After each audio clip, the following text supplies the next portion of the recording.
లోనప్పర సూపర్గా జరిగిందా? మోసం జరిగింది ఫాదర్. ఏం చెప్తున్నా? అలా ఇవాళే జరగలేదు ఫాదర్. అది జరగకపోవడం పెద్ద విషయం కాదు ఫాదర్. మా నాన్న కూడా ఇలాగే అవస్థపడ్డారు. రాజు అవుదాం అనుకున్న ఆయన సైనికుడిగా మిగిలి చనిపోయారు. ఊహ తెలిసిన రోజు నుంచే ఇవన్నీ అలవాటైపోయాయి ఫాదర్. 10-15 సంవత్సరాల క్రితమే నేను ఇవన్నీ చూసేశాను ఫాదర్. మళ్ళీ ప్రారంభించినప్పుడు గెలవాలి అనే ఆలోచన వచ్చింది. అది కూడా ఇప్పుడు పోయింది ఫాదర్. రా కూర్చో. వద్దు. కూర్చోరా. ఎక్కడికి? నేను పెద్దాపురం అమ్మగారి తద్దినానికి వెళ్ళా. ఇవాళ చర్చిలో యానివర్సరీ సెలబ్రేషన్స్ కదా, అక్కడి దాకా వెళ్ళి వద్దాంరా. నీ మనసుకు ప్రశాంతత వస్తుంది. అక్కడ చాలా రకాల డ్రామాలు జరుగుతున్నాయి. నువ్వు రారా. నేను ఇంటికి వెళ్తాను ఫాదర్. నువ్వు ఎక్కి కూర్చో లోనప్పరా. మీ అక్క చెల్లెళ్ళు చర్చిలోనే ఉన్నారు. ముందు వచ్చి కూర్చోరా.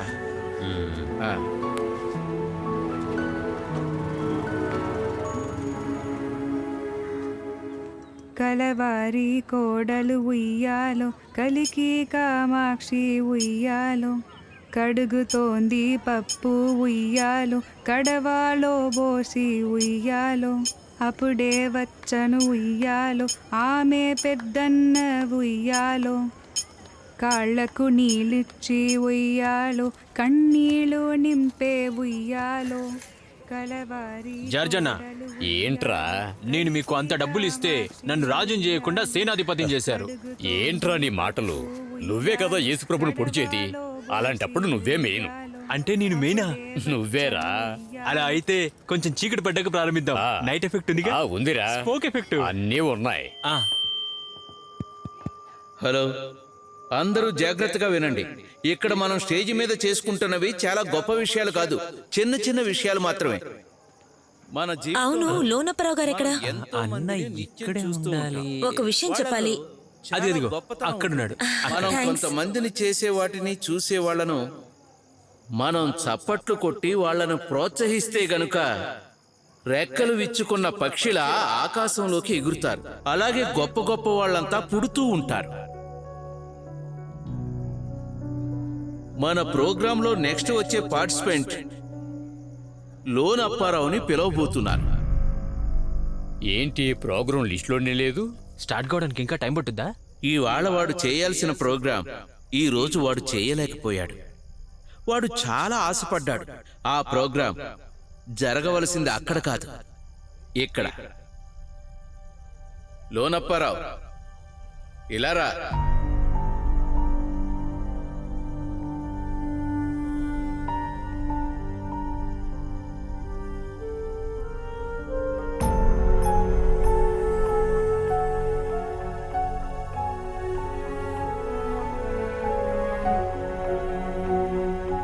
వీడిప్పుడు ఏం చేయడానికి స్టేజ్ మీదకి వెళ్తున్నాడు? మనల్ని అవమానించడానికేమో. అదేగా.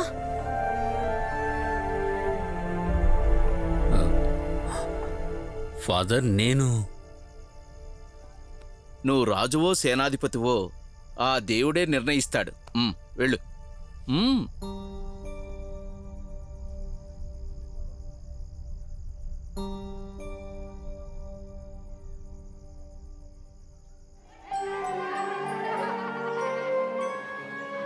ఒక గ్రామంలో యాదగిరి అని ఒకడు ఉండేవాడు. కొబ్బరి చెట్లు ఎక్కడం యాదగిరికి చాలా బాగా వచ్చు.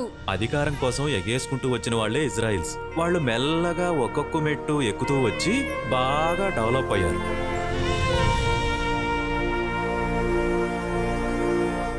ఇంతమంది పెద్దలున్న ఈ సభలో మొదటిసారి నేను ఈ స్టేజ్ మీద ఉన్నాను. రెడీనా అన్న? దూరంగా ఉన్న ఒక కొండ పక్కన ఒక చిన్న గ్రామం ఉంది. ఆ గ్రామంలో ఉన్న వాళ్ళందరూ చాలా అందమైన వాళ్ళు.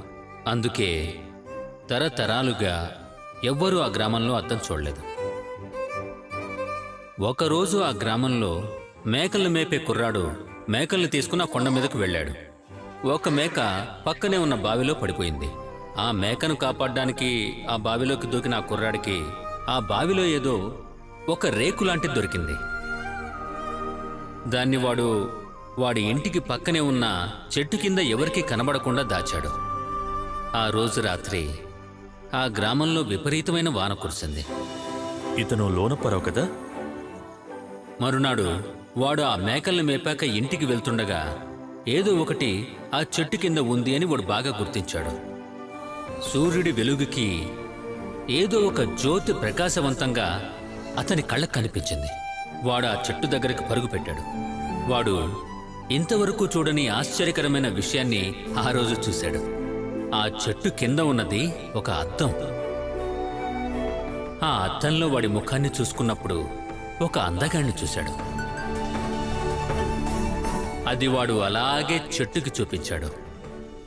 అద్భుతం! ఆ అద్దంలో రంగురంగుల పువ్వులతో పూసిన చెట్టుని చూశాడు వాడు. అది చూడగానే వాడు నవ్వడం మొదలెట్టాడు. ఆ సంతోషంతో వాడు గ్రామం అంతా కేరింతలు కొడుతూ తిరుగుతున్నాడు. వాడి జీవితంలో ఇంతవరకు కన్న కలలన్నీ పొందిన అనుభూతిని వాడు ఆ అద్దం ద్వారా పొందాడు. ఆ గ్రామంలో ఉన్న ప్రతి ఒక్కరి చేతిలోకి ఆ అద్దం మారుతూనే తిరిగింది. అతని స్నేహితుడు, స్నేహితురాలు, సోదరుడు, సోదరి, భార్య, భర్త, అమ్మ, నాన్న, కొడుకు, కూతురు ఇలా అందరూ ఆ అద్దంలో తమ అందాన్ని చూసుకొని సంతోషించారు. కానీ ఒకే ఒక్క బామ్మగారు మాత్రం ఆ అద్దాన్ని చూడలేదు. ఆవిడ బంధింపబడ్డ ఒక గదిలోనే ఉన్నారు. ఆ ఇంటి ముందుకు ఆ పిల్లాడు వచ్చి నిలబడి ఆ బామ్మగారిని గట్టిగా పిలిచాడు. అప్పుడు తలుపు తెరుచుకొని ఆ బామ్మగారు బయటకు వచ్చారు. ఆవిడ ఎప్పుడు తను కన్న కలల్ని మూసిపెట్టడానికే ప్రయత్నం చేశారు. ఆవిడ ఆ అద్దం ముందుకు మెల్లమెల్లగా వచ్చారు.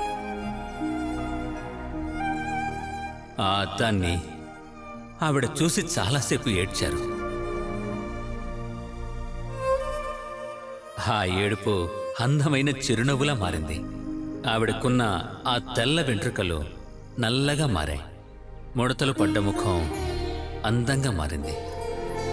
ఆ ముఖం ప్రకాశవంతంగా వెలిగింది. ఆ అద్దంలో ముఖం చూసుకున్న అందరూ ప్రకాశంగా వెలిగారు. ఒకప్పుడు మన జీవితంలో మనం వద్దు అనుకుని విసిరేసిన అద్దం ముక్కలని తిరిగి వెతికి కనిపెట్టండి. మీరెప్పుడూ కూడా ఆ అద్దంలో కనపడాలి మీలాగా. అప్పుడే అందమైన ఒక లోకాన్ని సృష్టించగలం.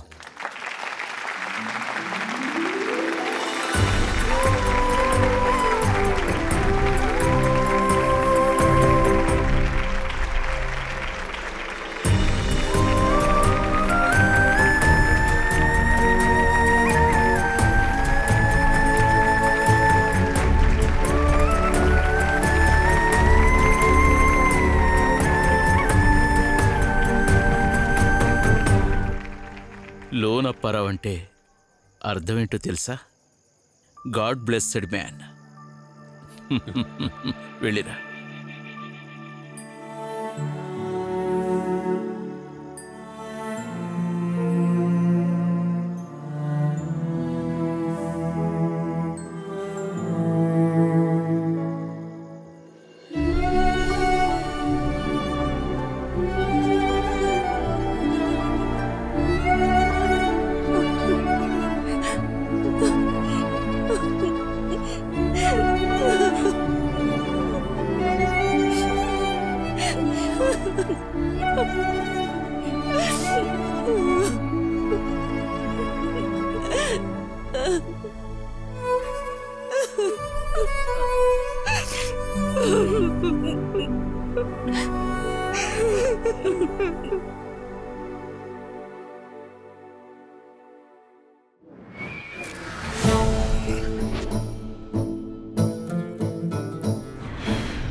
ఈరోజు మార్చి 20 world oral story telling day. కథ చెప్పటానికి ఒక రోజు. చాలా అద్భుతంగా విదేశాలలో జరిగేలా ఈరోజు ఈ స్టోరీ టెల్లింగ్ డే ఈ గ్రామంలో బాగా జరుగుతోంది. ఈరోజు ఇక్కడకు కథలు వినటానికి చెప్పటానికి ఇండియా నలుమూలల నుంచి విదేశాల నుంచి కూడా జనం వస్తున్నారు. కథలు చెప్పటానికి, కథలు వినటానికి. ఈరోజు ఈ స్టోరీ టెల్లింగ్ ఫంక్షన్ కి చీఫ్ గెస్ట్ గా వస్తున్నది మన ఊళ్ళో అందరికీ ఇష్టమైన మన ఊరి వారైన మిస్టర్ లోనప్పారావు.